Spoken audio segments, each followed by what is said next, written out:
nombre es Javier Bonilla. Muchos me conocen como Bonil, otros como mi amorcito, pero cada vez menos, pero por mi trabajo me conocen como Bonil más que nada, ¿no? Dibujo desde hace, van a ser unos 35 años creo que empecé a publicar, y ahora dibujo en el diario El Universo y unas 2 revistas más. Es decir, que puedo decir que soy caricaturista, aunque por mi relación ahora con algunas actividades de derechos humanos digo que soy caricactivista. Y mi actividad es curioso, yo digo mi patria es el internet, porque yo en mi casa, yo no salgo de la casa, ahí trabajo, lavo, plancho, cocino, etc. Y dibujo fundamentalmente, y desde ahí envío mis trabajos.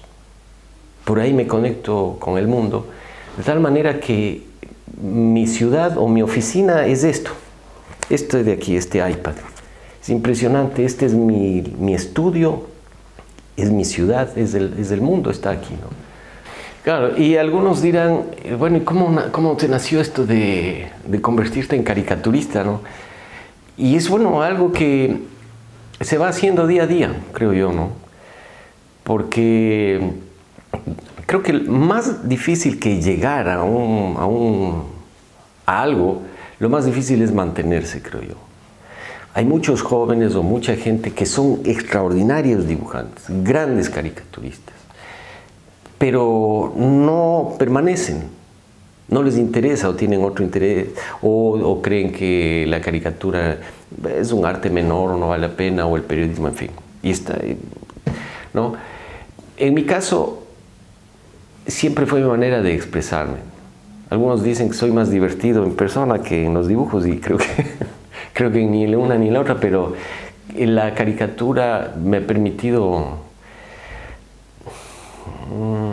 expresar la rebeldía, tal vez. Así empezó.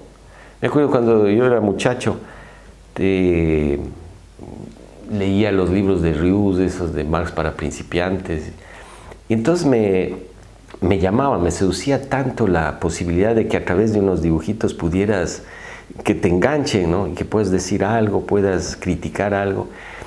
Sumado a eso, creo que el ejemplo de mi papá, porque mi papá escribía artículos de humor político, entonces yo conocí muchas anécdotas de mi papá, ¿no? En las que yo me daba cuenta de cómo a través del humor mi papá les vacilaba a los militares, en esa época la dictadura militar, incluso una vez le mandaron preso. Entonces yo veía eso de niño y me parecía fantástico. O sea, la posibilidad de, a través del humor, poder vacilarle a alguien, plantarte a alguien, al presidente o a un dictador o algo, me parecía magnífico. Porque era como driblar, ¿no? Y al mismo tiempo como que la gente te apoya. Y no sé, inconscientemente fue así. Y yo quise entrar en los periódicos. O sea, yo quise que se oiga mi voz.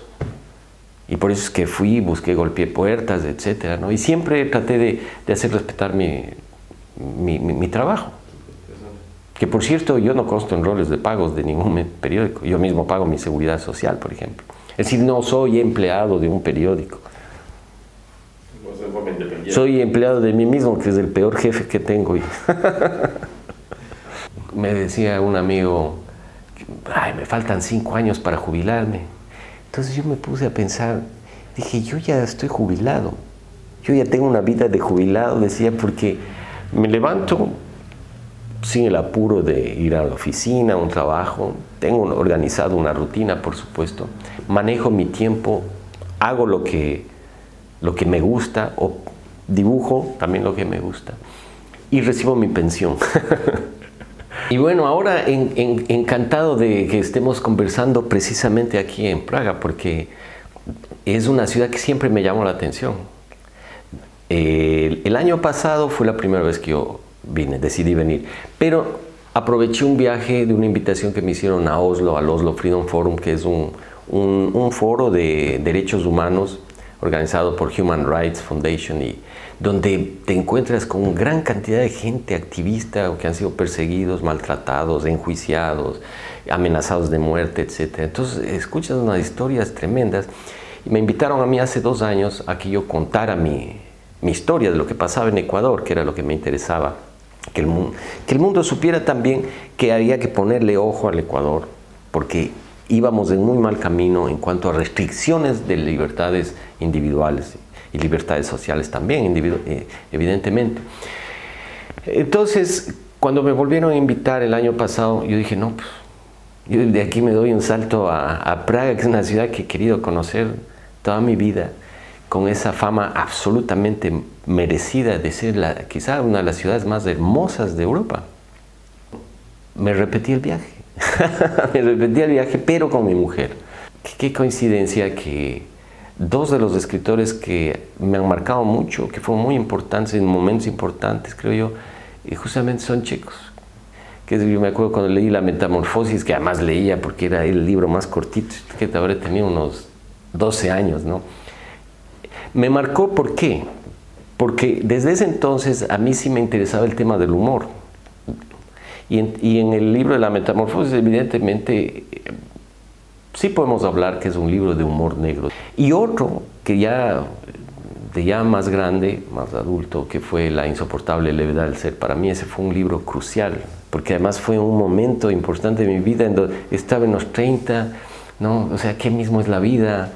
Y encontrarme con esa visión, esa filosofía de la vida a la que te enfrenta el libro y toda la literatura de Kundera mismo. Para mí fue revelador, fue muy revelador de la fragilidad, de la relatividad de las cosas, ¿no? Sin tomarse en serio. Por ejemplo, me acuerdo una frase que a mí en esa época me marcó mucho, fue, porque es una edad nada más en la que piensas del tema, y decía algo así, era, el hombre que tiene un hijo es porque está de acuerdo con la vida. Si me preguntas cómo hago yo un dibujo, cómo hago yo una caricatura, en el caso de la caricatura periodística, yo tengo que informarme. Antes, es increíble cómo ha cambiado todo. Antes yo prendía la televisión, 6:45, y tenía que ver el noticiero. Mi mujer todavía no se despertaba, y entonces era una cosa, tenía que oír con el volumen bajito para estar ahí con la noticia. Ahora me puedo levantar o despertar más tarde, voy al internet, pongo las noticias, selecciono y empiezo a dar vueltas al tema. Es estrictamente una expresión privada, individual, particular mía, la que yo trato de dibujar y comentar, porque es eso lo que yo hago. Es decir, hacer un comentario, transmitir una percepción, ficcionar algo, una noticia que me llama la atención, algo que me disgusta, algo que merece una crítica. Esta es, por ejemplo, una noticia en donde la ex asesora de Rafael Correa involucró a varios personajes, entre ellos al mismo expresidente. Entonces, yo lo que hago es graficar eso, ¿no? Para que el lector sea el que dialogue y termine de interpretar algo, ¿no? Entonces, a veces mi mujer me dice, ¿por qué no le aumentas o le dibujabas eso? Digo, no, eso ya tiene que hacer el lector, ese es el chiste. Y entonces hay algunos que ven el dibujo y dicen, ah, es que dibujas eso porque eres un odiador, o porque... y otros que lo interpretan de otro modo. Pero yo lo único que hago es presento una imagen ahí. Y el lector, según lo que tiene aquí y aquí, completa el dibujo. Lo digo de verdad, te digo de corazón. Yo trato de cada día hacer un mejor dibujo. O sea, constantemente para mí es un aprendizaje. Yo trato en cada dibujo de mejorar, ¿no? Y si yo hago una retrospectiva, veo que efectivamente voy caminando despacio, ese para mí es un cambio importante, ¿no? Porque es en el que yo tengo control. Ahora, si me preguntas si ha habido alguna autoridad que se haya hecho eco y haya escuchado un clamor o algún dibujo, alguna vez, no sé, sucedió de un pedido de información que alguien exigía pero no le daban, entonces yo en la vitrina que tengo, que es del espacio, y se menciona eso, y sucedió que respondieron, pero son cosas irrelevantes. Lo importante para mí es el concepto general, ¿no? Que es que a través de una caricatura periodística, yo lo que hago es ejercer un derecho ciudadano. Un derecho ciudadano de decir, hey, yo opino esto, yo creo esto, ¿no? ¿Quién me acompaña? Entonces, es eso, es un fenómeno de complicidad. Y hay veces que enganchas y otras que no, la gente no te acompaña. Es normal. Y no es un crimen, ¿no? Y cuando te lanzan piedras de un lado o unos trolls o lo que sea, está bien, yo les dejo que insulten, o que están en su derecho, ¿no? Pero hay otros dibujos que también me causan más satisfacción porque claro que no, la parte noticiosa o política es por la que más me conoce. Pero tengo también otra línea que es una línea de humor gráfico, digamos, de humor más internacional, o participo en algunos concursos, algunos he ganado. Yo no sé si es que engancho con los millennials, francamente, ¿no? Más me importa enganchar conmigo mismo y con mi pensamiento. Porque si yo me pongo a pensar en cómo me van a entender los otros, yo no estaría siendo auténtico. No podría ser. Entonces, no es algo que yo me lo planteo. No es algo que me lo planteo, ¿no? Pero me dejas pensando en eso ahí. Ahora, si tú me preguntas, ¿a dónde me ha llevado todo esto? O sea, o hasta dónde nomás me ha llevado esto.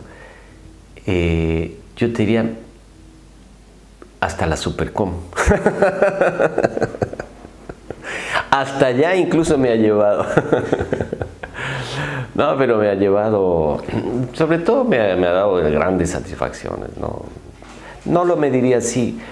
He tenido muchísima satisfacción cuando he obtenido algún premio. La SIP, la Sociedad Interamericana de Prensa, me premió en 3 ocasiones, una de esas para el Gran Premio a la Libertad de Expresión, fue un premio importante. Index on Censorship, que es una organización que tiene base en Reino Unido, también me emocionó en una ocasión para el premio anual que tienen ellos hace 2 años. Es decir, lo más gratificante ha sido cuando en esa coyuntura de la que te hablo, en donde hubo castigo para los periodistas y a mí personalmente, 3 procesos, insultos, etc. Cuando recibí el apoyo afuera, eso por ejemplo para mí fue importante. Entonces estuve en Washington, fue increíble que veía la noticia en el New Delhi, ¿no? Que se replicaba en Le Monde. Era una cosa de locos, primera vez que se mandaba a rectificar una caricatura, porque en la historia del humor, y que yo sí más o menos la he leído, y de la caricatura, había casos donde o le cortaban la mano, o le latigaban, o le quitaban el dibujo, o no le permitían dibujar. Pero mandar a rectificar, o sea, a repetir el dibujo, era una cosa tan absurda, ¿no? Entonces, eso hizo que también el mundo se conociera, ¿no? Y fue bueno. Yo sí me empeñé en que vieran que el buen posicionamiento que tenía el gobierno de Rafael Correa, que se vieran estas cosas, estos latigazos, estos castigos, estos escupitajos que había no solo hacia la prensa, hacia los ciudadanos, a través de los programas semanales, ¿no? A través de los enjuiciamientos, etcétera, ¿no? Entonces, hasta allá me llevó. Pero ya he replegado un poco las alas porque los tiempos han cambiado, ¿no? Cuando me preguntaban qué significa la palmera, yo decía, ¿qué significa para ti, no? Entonces algunos decían, bueno, para mí es la isla, no sé qué, no sé cuánto. Sí, es que su proyecto naufragó, ¿no? Otros, imagínate, algunos decían, ah, qué sutil, mira, es el cuerno del rinoceronte, no sé, cosas. Veían cada cosa, ¿no? Otro, que es un mensaje palmera y otro palglass y cosas así, ¿no? Lo cierto es que yo lo que hago es dibujo una palmera. Me encanta dibujar palmeras. Y bueno, alrededor le pongo un Rafael Correa así, ¿no? Pero por adornarle. Pero a mí me gusta dibujar palmeras. Bueno, pues y ahora para finalizar este encuentro maravilloso, de amigos en Praga. Quiero dejarles este recuerdo para Chekuspol. Entonces vamos a poner esta.